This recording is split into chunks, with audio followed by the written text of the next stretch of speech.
હર હર મહાદેવ, હરિઓમ, જય માતાજી। જો આજે છે આપણે રોપના વાવેતરની તૈયારી કરવાની। દેવાંશીન પપ્પા ત્યાં કંઈક સેટિંગ કરીને પાછા આવે છે તો આપણે એ વાહેંદુન જમના દોઈ લીધી। આપણે જો બી ત્યાં લઈ જઈએ હવે અને તો આપણે ઘરેણાની થેલીમાં હાચવું છે, ઘરેણાની જેમ જ હાચવવું પડે। કેમ એને સોનાની જેમ હાસવવું પડે, કારણ કે આખું વરા આપણે પછી આની માથે ખેલવાના। આપણી રોજી રોટી આની માથે જ છે, બરોબર, એટલે આપણે એને હાસવવું જ પડે। આપણે હોનાથી આની કિંમત વધુ હોય, વધારે આમાં કઈક થાય તો હોનું થાય, નકર હોનું છે નું થાય। જો આપણે નાનજી બાપા મીંડા હે ક્યારા હરખા કરવા, કારણ કે ક્યાંક થોડુંક ઉષા નીચું હોય ને તો એ નાનજી બાપા કે હું હરખું કરી લઉં, કે મને ન મજા આવે એ કે આડાહુરું થાય પાણી એક હરખું હાલવું જોઈએ એમ। હા ઉઈગા પછી કઈ ન થાય કા નાનજી બાપા? અત્યારે કલાક મોડું થઈ ને ઈ હાલે, પણ નિરાતે સેટિંગ કરીને કામ કરે। નૈના મીંડી હે એનપી નાખવા। હા, આમાં તો રોપ તો આપણો એવો ભાગ છે કઈ ઘટે નહીં, પણ પેલા આપણે ગણપતિને સંભાળી લઈએ। શ્રી ગણેશાય નમઃ, આપણે આમાં દેશી ખાતર ભર્યું છે અને હવે એનપી નાખશું।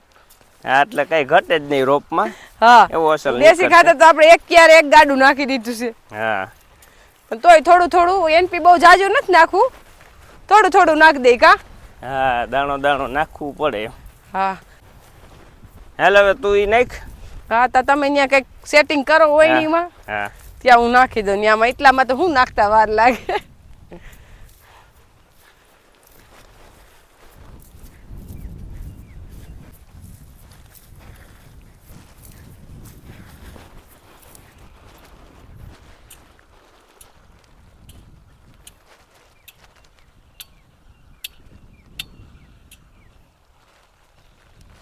જો હવે આપણે અત્યારે ફાઇનલી પોગી ગયા મરચીનો રોપ વાવવા, અને હવે આપણે મરચીનો રોપ વાવવાનું ચાલુ કરી ગણપતિ બાપાનું નામ લઈને। હા, એ ગણપતિ બાપા કે અમારું કામ તમે સુધારજો, વિઘ્ન ન આવતો, વિઘ્ન હરતા શ્રી ગણેશાય નમઃ।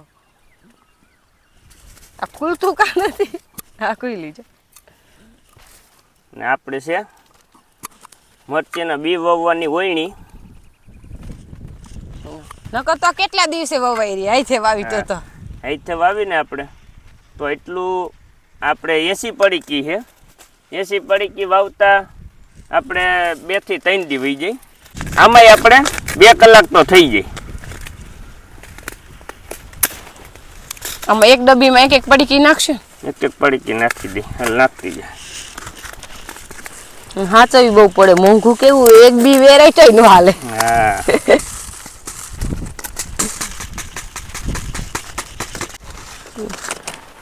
અને જે આપણે બિયારણ છે એ આપણે બિયારણ કયું છે તો કે સાનિયા, અને આપણે આમ તો સાનિયા જ વાવી છે, બીજું વાવતાય નથી।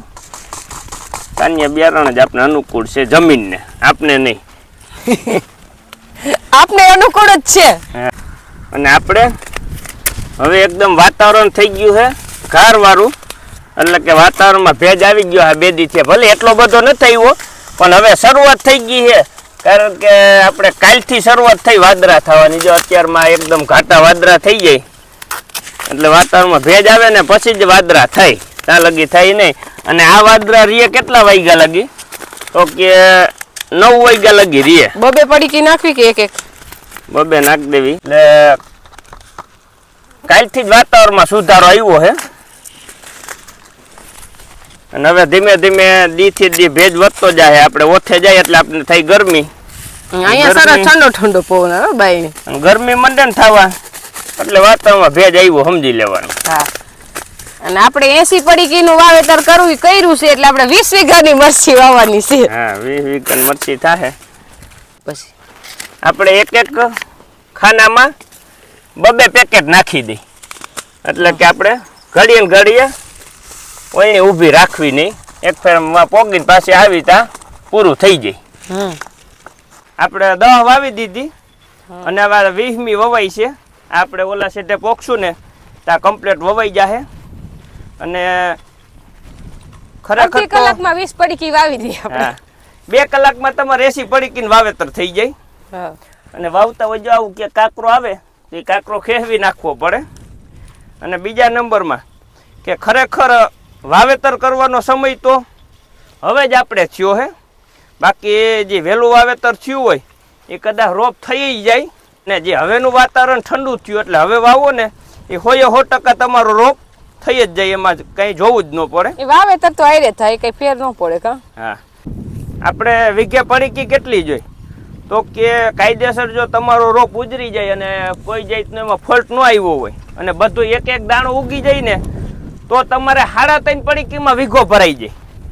અને સ્વેચ્છા જ રોપ કદાચ તમારો ફેલ જાય, કોઈ બી બગડે, ઓછું ઉગે અથવા બરી જાય તો તમારે 4 પડીકીમાં વીઘો ભરાઈ જાય.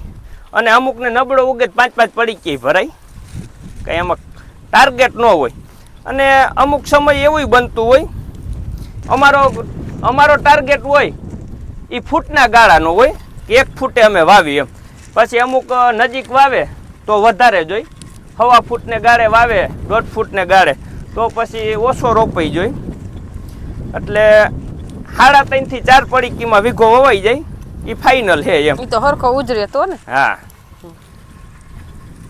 ના ઓયણી આવી ગઈ છે, સારું કામ થઈ ગયું છે. હા ઓયણી આવી ગઈ છે ને તે સારું, ન કરે એટલો રોપ કરવામાં આપણે હા 3 થી 4 દી વહી પેલા જાય. તો આપણે કેવી રીતના એક એક બી નાખતા અને બંને ત્યાં લગી ઊંડો આપણું બી જાય તો એમાં કોઈ જાતનું બીવાનું નથી, કારણ કે ઊંડું જાય ને તો ઉપર હોય તો 6 દીએ ઉગે અને ઓલું કદાચ 7 દીએ કે 8 દીએ કે 10 દીએ ઉગે ઊંડું હોય તો. પણ એ ઉગે ખરું, પણ તમારે રોપ ખોટો થવાની બીક ન રહી. એટલે ઊંડું જાય તોય કાંઈ બીક ન રાખવી કે આપણે ઊંડું જાહે તો રોપ ઉગશે કે નહીં ઉગે. એટલે એ 2 દી મોડો ઉગે. અને બીજા નંબરમાં કે આપણે અત્યારે રોપ વાવી જ્યાં લગી ઉગે નહીં ને ત્યાં લગી આને કાયમી પાણી આપવું પડશે. એટલે પછી તમે બપોર પછી આપો, સવારે આપો, ગમે ત્યાં આપો, પણ આખો દીમાં 1 ફર પાણી આપવું ફરજિયાત છે, નકર જોખમ રહે. અને રોપ ઉગી ગયા પછી ઉભા રહ્યો તો શું આડું તો પાણું છે. આવા પાણી આવતા હોય તો આ આપણું ધ્યાન ન પડે તો એમનો માયલો આવે ભેગો, ધોરિયો થાય જો પાસે. એટલે આપણે રોપ ઉગી જાય કમ્પ્લીટ, એમ થયું કે હવે ઉગી ગયો એટલે નિરાશ થઈ ગઈ કે હવે ઉપાધિ નથી કોઈ જાતની. પણ હકીકત એવું નથી, એની માથે કાયમી પ્રિડિક્શન કરવું પડે કે ભાઈ આને શું વાંધો છે. અને ઉઈગા ભેગી જ એક તો પહેલાં આપણે 1 પંપે 25 ml સાયપરમેથી નાખીને એને છંટકાવ કરવો પડે.